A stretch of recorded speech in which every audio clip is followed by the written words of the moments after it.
pegando escola e está falando de DNA. Então você inevitavelmente me leva a perguntar o seu DNA. Você é filho do Joemir Betti.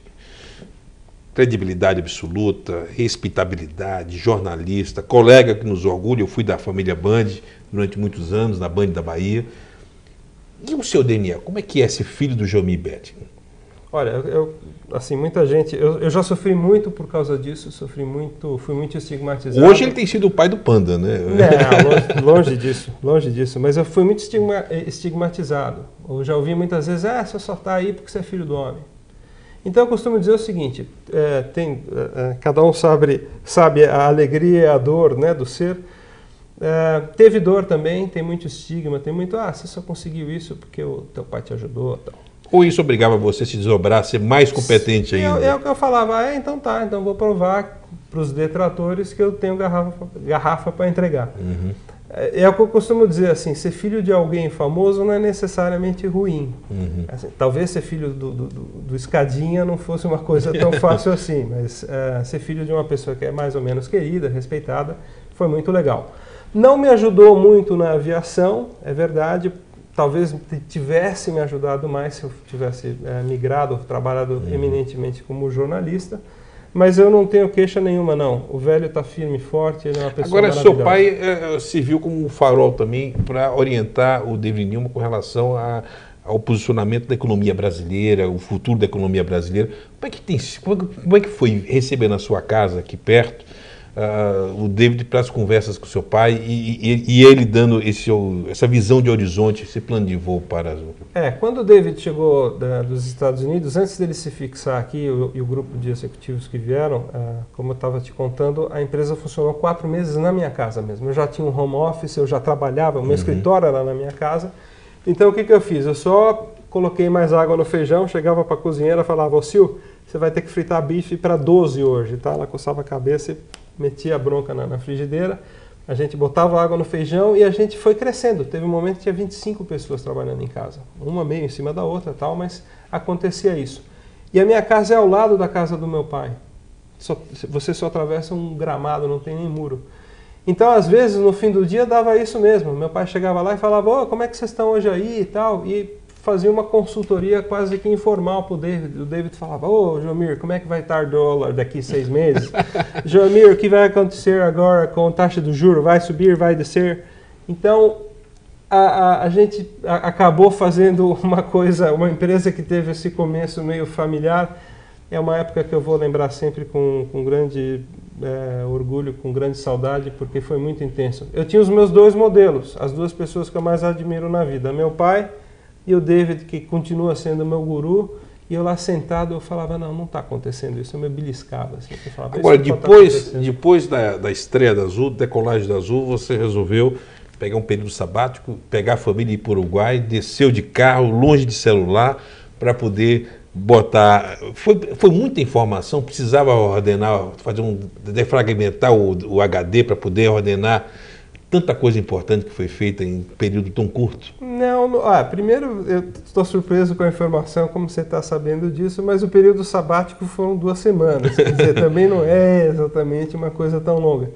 Mas eu vou te falar dessas 2... Para aviação, 2 semanas... Eu sei, dessas 2 semanas, a primeira eu passei trabalhando, eu passei escrevendo um trabalho que eu vou publicar agora aqui, que tem a ver com a marca, é um manual interno, é um trabalho que vai ser publicado internamente, é uma espécie de um livrinho, um guia do que a Azul é.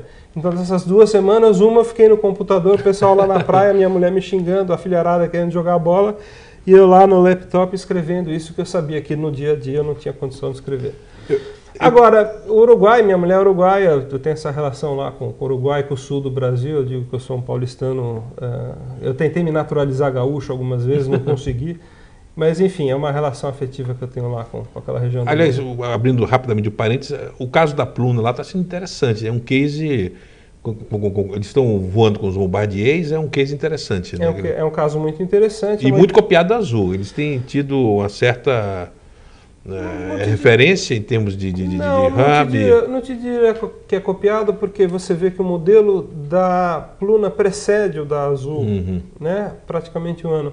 Eles constataram que um avião de 100 lugares pode ser uma tremenda ferramenta de desenvolvimento de mercado, escolhendo o avião da Bombardier, o concorrente mais ou menos direto dos nossos E-Jets, e estão indo muito bem. Eles estão desenvolvendo Montevidéu como um hub regional com sucesso, estão aí indo muito bem. E eu queria voltar ao livro, vamos pensar coisas curiosas do livro aqui, levar o nosso telespectador a viajar junto. O livro já está sendo comercializado nas livrarias, já podem... Não, só no meu site. Só no seu site. Só no meu site. Dá o endereço? www.jetsite.com.br.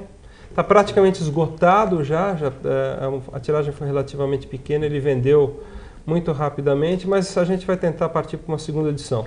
Olha, quem foram os patrocinadores dessa edição?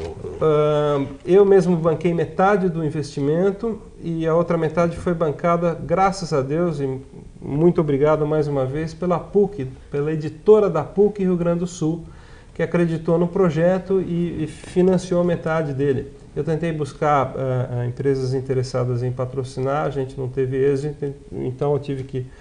Vamos pensar casos curiosos aqui. Olha, tem casos absolutamente fascinantes. Daria uns 3, 4 programas aqui se eu fosse começar a contar. Mas tem um que eu acho maravilhoso e talvez assim tão interessante quanto trágico. A Varig teve um presidente por 3 dias. Ninguém nunca tinha dito isso em lugar nenhum.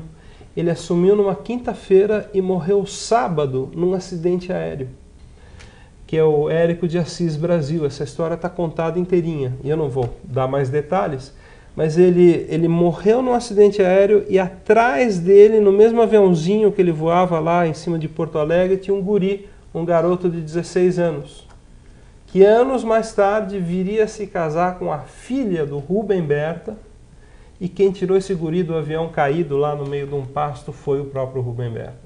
Então Rubem Berta tirou do avião caído o guri que viria a ser seu genro, que viria a lhe dar netos e netas. Então, a história da Varig, de 79 gloriosos anos da eterna pioneira, é uma história que mais se aproxima às sagas nórdicas, porque ela é recheada de feitos heróicos, de heróis. Ela foi a primeira empresa aérea com aeronave brasileira a dar a volta ao mundo. Ela transportou papas, reis, rainhas, príncipes, potentados, presidentes.